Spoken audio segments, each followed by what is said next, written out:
जय मां कामाख्या कामाख्या टुडे में आपका मित्रों स्वागत है। आज की जो चर्चा है महादशा अंतरदशा का जो परिचय हम कराएंगे।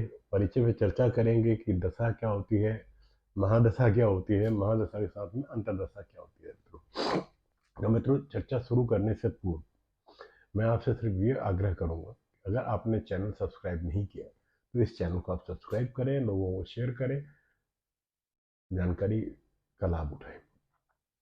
भारतीय ज्योतिष के अनुसार सौरमंडल के सपिंड ग्रह 9 माने गए हैं और 9 ग्रहों को जो है ना 12 राशियों में बांटा गया है। सूर्य और चंद्रमा के पास एक एक राशि का स्वामित्व है, जबकि अन्य सभी ग्रहों के पास दो दो राशियों का स्वामित्व है। विषुवंतरी दशा या विषुवंतरी गणना के अनुसार ज्योतिष में व्यक्ति की कुल उम्र 120 वर्ष की मानी गई है। इस 120 वर्ष में मानव के जीवन में सभी ग्रहों की महादशा पूर्ण हो जाती है। महादशा का अर्थ, महादशा जो शब्द है उसका अर्थ है वह विशेष समय जिसमें कोई भी ग्रह अपनी प्रबलतम अवस्था में होता है और कुंडली में अपनी स्थिति के अनुसार शुभ या अशुभ फलों की प्राप्ति कराता है। ग्रहों की महादशा का समय इस तरीके से, जैसे सूर्य 6 वर्षों के लिए आते हैं, चंद्रमा 10 वर्षों के लिए, मंगल 7 वर्षों के लिए, राहु 18 वर्षों के लिए, शनि 19 वर्षों के लिए, बुध 17 वर्षों के लिए, केतु 7 वर्षों के लिए, शुक्र 20 वर्षों के लिए। कुल मिला के अगर हम जोड़ेंगे सारे मिला के तो ये समय 120 वर्ष का होता है। इन वर्षों में मुख्य ग्रहों की महादशा में अन्य ग्रहों की भी भ्रमण का समय दिया जाता है, जिसे हम अंतरदशा कहते हैं। इस समय में मुख्य ग्रह के साथ अंतरदशा का भी अनुभव होता है, अर्थात अंतरदशा का स्वामी भी अपना प्रभाव देता है। जिस ग्रह की महादशा होती है उसमें सबसे पहले उसी ग्रह की अंतरदशा आती है, फिर ऊपर दिए ग्रहों के क्रम से, जो भी हमने आपसे चर्चा की है, ऊपर दिए हुए ग्रहों के क्रम से अन्य ग्रह भी भ्रमण करते हैं। ग्रहों की अंतरदशा का समय एफेमेरिस से निकाला जा सकता है। अधिक सूक्ष्म गणना के लिए अंतरदशा में उन्हीं ग्रहों के लिए प्रत्यंतर दशा भी निकाली जाती है जो इसी क्रम से चलती है। इससे अच्छी बुरी घटनाओं के ठीक समय का आकलन हम निकाल सकते हैं। विशेष बात यह है कि सामान्य रूप से 6, 8, 12 स्थान में गए ग्रहों की दशा अच्छी नहीं होती। इसी तरह इन भावों के स्वामी की दशा भी कष्ट देने वाली होती है। किसी ग्रह की महादशा में उसके शत्रु ग्रह की या पाप ग्रह की या नीच ग्रह की अंतर्दशा अशुभ मानी जाती है। शुभ ग्रह और शुभ ग्रह की अंतर्दशा अच्छे फलों को प्रदान कराती है। जो ग्रह 1, 4, 5, 7, 9 नौवें भाव में स्थित होते हैं उनकी दशा अच्छा फल देती है। स्वग्रही मूल त्रिकोण या उच्च के ग्रह की दशा भी शुभ मानी जाती है, शुभ होती है। नीच पाप प्रभावी या अस्त ग्रहों की दशा का भाव फल का नाश कर देता है। शनि राहु आदि ग्रह अपनी दशा की बजाय मित्र ग्रहों की दशा में अधिक अच्छा फल देते हैं।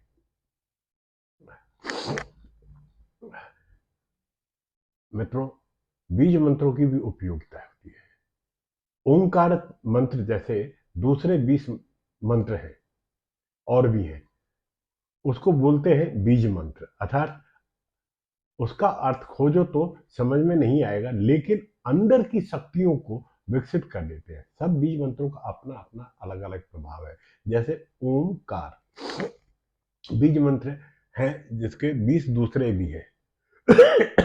ओम बम, ये शिव जी की पूजा में बीज मंत्र लगता है। ओम बम बम अर्थात अर्थ को जो तुम बम जो शिव जी की पूजा करते हैं, लेकिन बम उच्चारण करने से वायु प्रकोप दूर हो जाता है, गठिया ठीक होने लगता है। शिवरात्रि के दिन 1.25 लाख जाप करो बम शब्द से, गैस ट्रबल कैसी भी हो किसी भी भाव ठीक होगा।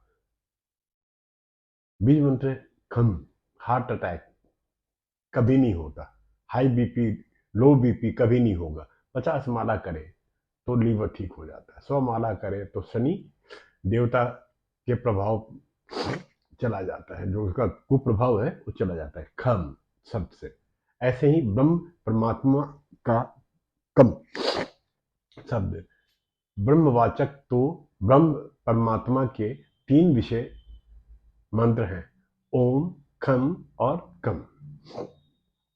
ऐसे ही राम जी के आगे भी एक बीज मंत्र लग जाता है, रीम रमाय नमः। कृष्ण जी के आगे भी बीज मंत्र लग जाता है, क्लीम कृष्णाय नमः।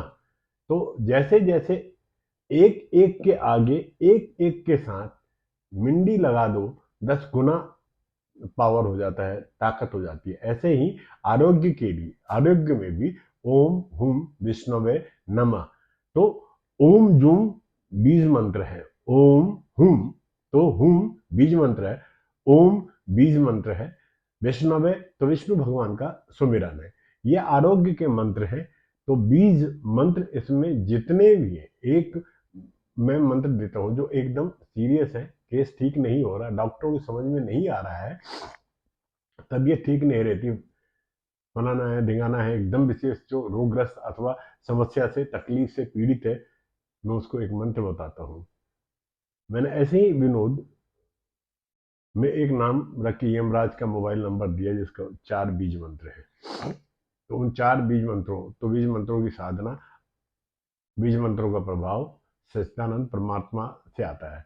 ये जो देवता लोग आशीर्वाद देते हैं, जिसका आशीर्वाद पड़ता है, उसके जीवन में बीज मंत्रों का प्रभाव होता है। सरकार मंत्र शास्त्र में बीज मंत्रों का विशेष स्थान है। मंत्रों में भी इन्हें शिरोमणि माना जाता है, क्योंकि जिस प्रकार बीज से पौधों का, सृष्टि का, वृक्षों की उत्पत्ति, उसी प्रकार से इन्हीं बीज से, बीज मंत्रों के जप से भक्तों में दैवीय ऊर्जा संचार करने लगता है, दैवीय ऊर्जा मिलता है। हर देवी देवता के लिए एक ही बीज मंत्र का उल्लेख शास्त्रों में किया गया, बल्कि अलग अलग देवी देवता के लिए अलग अलग बीज मंत्र है। एम सरस्वती बीज मंत्र है, माँ सरस्वती का बीज मंत्र है, इसे वांग बीज भी कहते हैं। जब बौद्धिक कार्यों में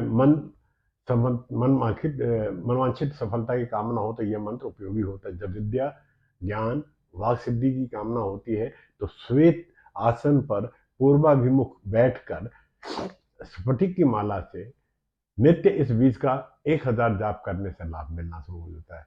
ह्रीम भुवनेश्वरी का बीज मंत्र है, यह माँ भुवनेश्वरी का बीज मंत्र, इसे माया बीज भी कहते हैं। जब शक्ति, सुरक्षा, पराक्रम, लक्ष्मी व देवी कृपा की प्राप्ति करनी हो तो लाल रंग के आसन पर पूर्वाभिमुख बैठकर रक्त चंदन या रुद्राक्ष की माला से नित्य 1000 जाप करने से लाभ मिलना होता है। क्लीम काम बीज मंत्र, यह कामदेव, कृष्ण और काली, इन तीनों का बीज मंत्र है।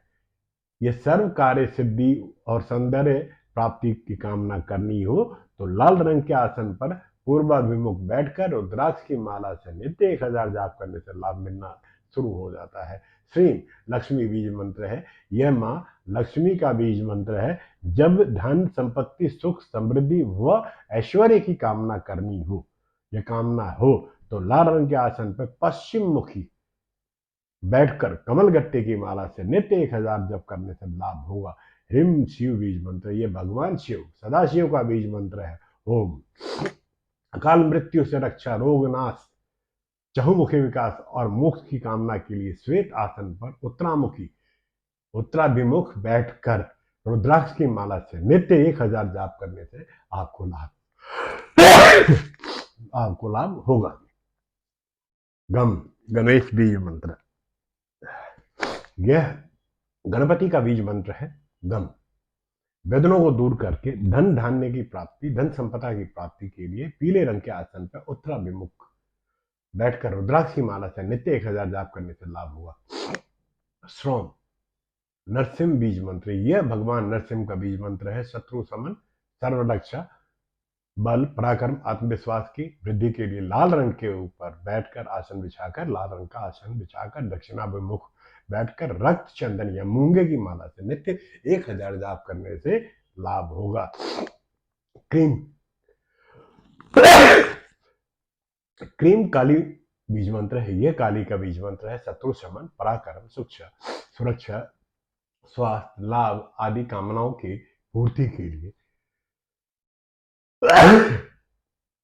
लाल रंग के आसन पर बैठकर उत्तराभिमुख बैठकर रुद्राक्ष की माला से नित्य 1000 जाप करने से लाभ होगा। इसी तरीके से ब्रह्म विष्णु मंत्र माफ कीजिएगा, ये भगवान विष्णु का बीज मंत्र है। धन, संपत्ति, सुरक्षा, दाम्पत्य सुरक्षा, मोक्ष, विजय की कामना पाने के लिए पीले रंग के आसन पर पूर्वाभिमुख बैठकर तुलसी की माला से नित्य 1000 जाप करने लाभ होगा। मित्रों, उपरोक्त जो आपसे चर्चा की है उसमें ग्रहों की दशा महादशा का समय अवधि और बीज मंत्रों के बारे में आज की श्रृंखला में, क्योंकि थोड़ा सा अस्वस्थ महसूस कर रहा हूँ, आज की चर्चा को यहाँ संपन्न कर रहा हूँ। अगले विषय में आपके साथ पुनः उपस्थित होंगे अगले नए विषय के साथ। तब तक के लिए आज्ञा। जय मां कामाख्या। आपका दिन शुभ हो।